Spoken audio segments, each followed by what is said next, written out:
Merhaba arkadaşlar, kanalıma hoş geldiniz. Bugün şu güzel ipimizle harika bir model başlayacağız. İpim orta kalınlıkta. Şöyle.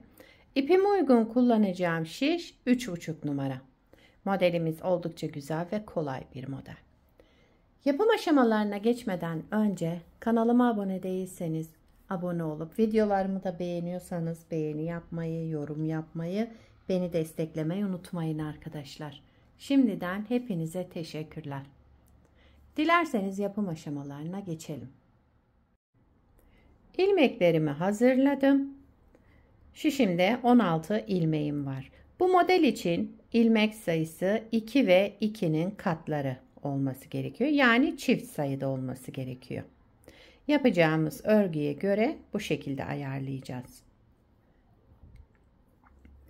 Örgümün arka yüzünde bir sıra düz ördüm. Zemin hazırlamak için bunu yaptım. Lastik yapmadığım için yani. Lastiksiz başlıyorum. Örgümün birinci sıra ön yüzündeyim. Kenar ilmeğimi örmeden aldım. Bütün ilmeklerimi düz örüyorum. Birinci sıra ön yüzünde ilmeklerimizi düz örerek devam edelim.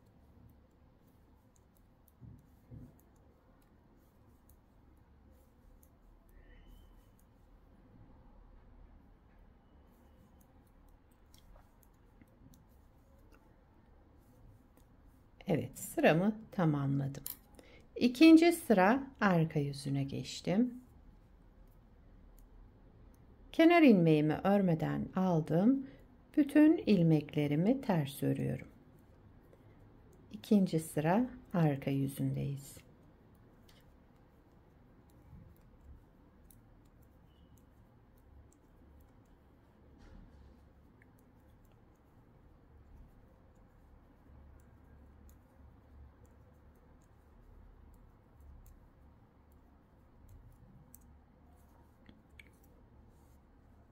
Kenar ilmeğimi de düz ördüm. Sıramı tamamladım. Üçüncü sıra ön yüzüne geçtik. Kenar ilmeğimi örmeden aldım.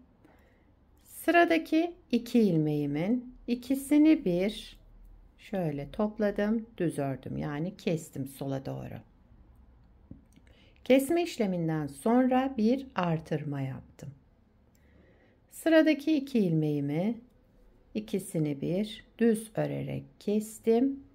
Devamında bir artırma yaptım. 2 ilmeği aldım, düz örerek kestim. Devamında bir artırma yaptım. 2 ilmeği aldım, düz örerek kestim. Devamında bir artırma yaptım. Önce kesme işlemi, daha sonra bir artırma. Üçüncü sıra ön yüzünde yapacağımız işlem bu. Artırma yaptım. Sıradaki 2 ilmeğimi düz örerek sola doğru kestim. Sıra başında bakın burada direkt kesme işlemiyle başlamıştık. Şimdi kesme işlemi bittikten sonra bir artırma yapıyorum sıra sonunda. Sonra kenar ilmeğimi ördüm düz olarak. Kenar ilmeğinden önce artırma yapmayı unutmayın. Üçüncü sıra ön yüzünde. Dördüncü sıra arka yüzündeyim. Kenar ilmeğimi örmeden aldım. Bütün ilmeklerimi düz örüyorum. Dördüncü sıra arka yüzündeyiz.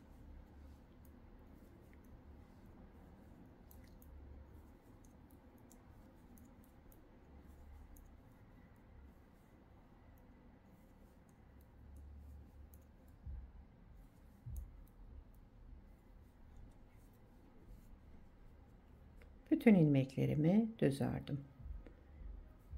Beşinci sıra ön yüzündeyim. Kenar ilmeğimi örmeden aldım. İlmeklerimi düz örüyorum. Şimdi modeli kaydırarak kuruyoruz. Onun için devamı olarak 5. sırayı yapıyoruz şu anda.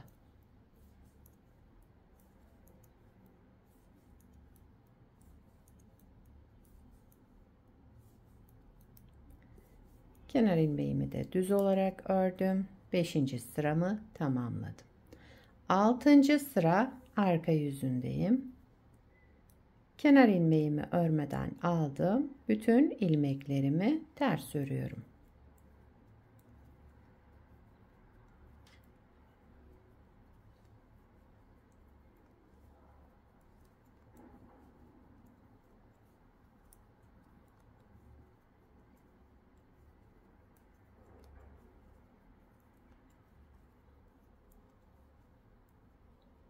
Sıramı tamamladım. 7. sıra ön yüzüne geçtim. Yine kesme işlemi yapacağız. 7. sırada bakın bir öncekinde kenar ilmeğinden sonra kesme direkt yapmıştık. Şimdi bir artırma yapıyoruz. Buna dikkat edelim. Modelimiz şöyle yamulmasın. Verevine gider yoksa. Önce bir artırma yaptım. Daha sonra sıradaki 2 ilmeğimi kestim. Sola doğru. Bir artırma yaptım. Sıradaki 2 ilmeğimi sola doğru düz örerek kestim. Bir artırma, ilmeklerimi kestim. Önce bir artırma, daha sonra sola doğru 2 ilmeğimi kestim. Bir artırma, sola doğru 2 ilmeğimizi düz örerek keselim. Bir artırma, kesme işlemi yaptım. Bir artırma yaptım.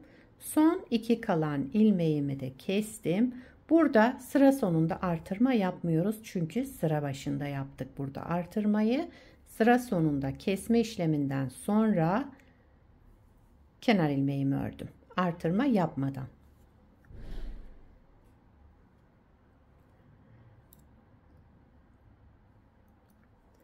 Sekizinci sıra arka yüzündeyim. Son sıramız. Kenar ilmeğimi örmeden aldım. Bütün ilmeklerimi düz örüyorum. Modeli bir kez kurmuş olduk. Aslında modeli 2 kez tekrarlamış olduk ama şu artırma kısmını farklı yerlerde kullandığımız için bunu böyle tekrarlamak zorundayız. Modelimiz şöyle yamulmasın, verevine gitmesin diye bunu yapalım arkadaşlar. Bakın burada artırma yapmadan kesme işlemi yapmıştık. Bir sonrakinde önce artırma, sonra kesme işlemi. Sıra sonunda da öyle. Burada artırma yaparak bitirmiştik. Bir sonrakinde artırma yapmadan bitirdik. Modeli bir kez kurduk. İsterseniz tekrar kuralım modelimizi. Modelin birinci sıra ön yüzündeyiz. Tekrar kuruyoruz. Bütün ilmeklerimizi düz örüyoruz. Birinci sıra ön yüzünde ilmeklerimizi düz örerek devam edelim.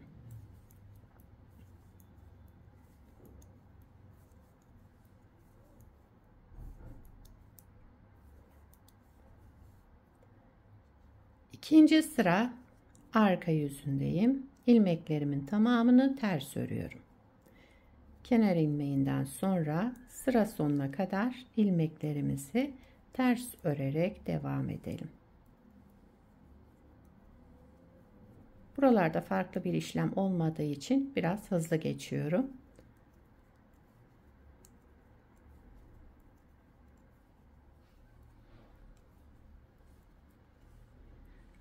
Kenar ilmeğimi de düz olarak ördüm. Üçüncü sıra ön yüzündeyim. Kenar ilmeğimi örmeden aldım. Kenar ilmeğinden sonra sıradaki 2 ilmeğimi önce kestim. Tek ilmeğe düşürdüm burada. Daha sonra artırma yaptım. Önce 2 ilmeğimi sola doğru kestim. Daha sonra bir artırma yaptım. Bu şekilde devam ediyoruz. Üçüncü sıra ön yüzündeyiz.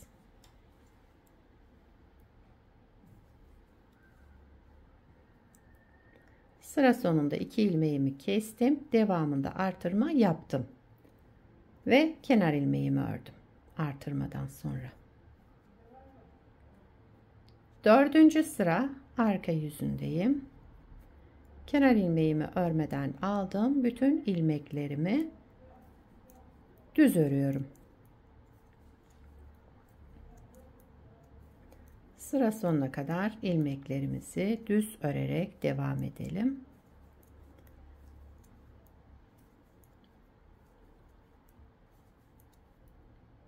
Kenar ilmeğimi de düz olarak ördüm. Evet, 5. sıra ön yüzündeyim. Kenar ilmeğimi örmeden aldım. Bütün ilmeklerimi düz örüyorum. 5. sıra ön yüzünde ilmeklerimizi düz örerek devam edelim. Gördüğünüz gibi model oldukça kolay. Sadece işte püf noktası var. Ona dikkat edeceksiniz. Artırmalarda. Evet, sıramı tamamladım. 6. sıra arka yüzündeyim. Kenar ilmeğimi örmeden aldım. Bütün ilmeklerimi ters örüyorum.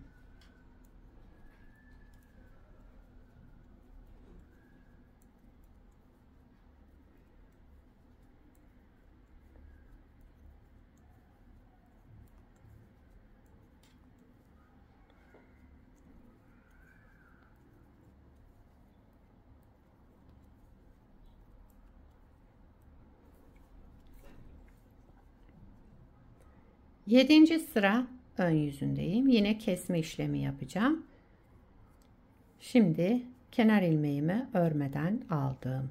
Kesme işlemi yapmadan önce artırma yapıyorum. 7. sıra ön yüzündeyiz. Bakın bir öncekinde artırma yapmadan kesme yapmıştık. Daha sonra artırma yapmıştık. Bunda önce artırma yapıyorum. Daha sonra kesme işlemi. Önce artırdım. Daha sonra kestim 2 ilmeği. Önce artırma yaptım. Daha sonra 2 ilmeğimi düz örerek kestim. Önce artırma, sonra kesme işlemi.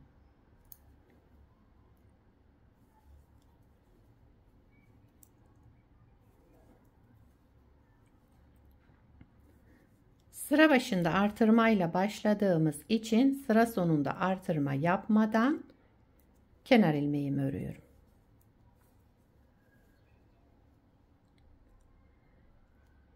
8. sıra arka yüzündeyim. Son sıramız. Kenar ilmeğimi örmeden aldım. Bütün ilmeklerimi düz örüyorum.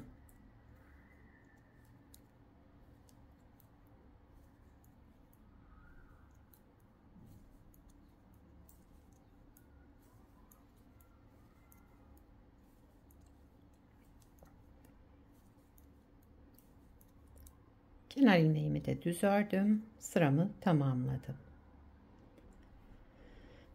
Evet, bakın model böyle arkadaşlar. Gayet güzel ve yapımı da oldukça kolay. Şöyle daha önce yapmış olduğum bir parçam da var. Onu göstereyim. Aynı ip, aynı kalınlıkla şişle. Bunu da yaptım. İlerlemiş halini göstermek için. Modelin ilerlemiş hali böyle. Bunu da lastiksiz yaptım. Bakın şöyle bir sıra arka yüzünde düz ördüm. Ön yüzüne ters düşüyor. Şöyle onun üzerine modeli kurdum. Ama isterseniz lastik üzerine de başlayabilirsiniz. Şal yapacaksanız bu işlemi yapın. Etol şal yapacaksanız. Evet, bakın model gayet güzel, zarif. Şöyle kabartmalı görünen güzel modellerden. Bunu her türlü örgülerinizde kullanabilirsiniz. Çocuk örgülerinde, yetişkin örgülerinde gayet güzel ve yapımı da oldukça kolay. Sizler de nelerde kullanacaksınız bu modeli, onları yorumlarda belirtirseniz sevinirim arkadaşlar. Beni buraya kadar izlediyseniz bir beğeni yapmayı, yorum yapmayı, beni desteklemeyi unutmayın. Şimdiden hepinize teşekkürler. Yapacak olanlara kolay gelsin. Bir sonraki videoda görüşmek üzere. Hoşça kalın.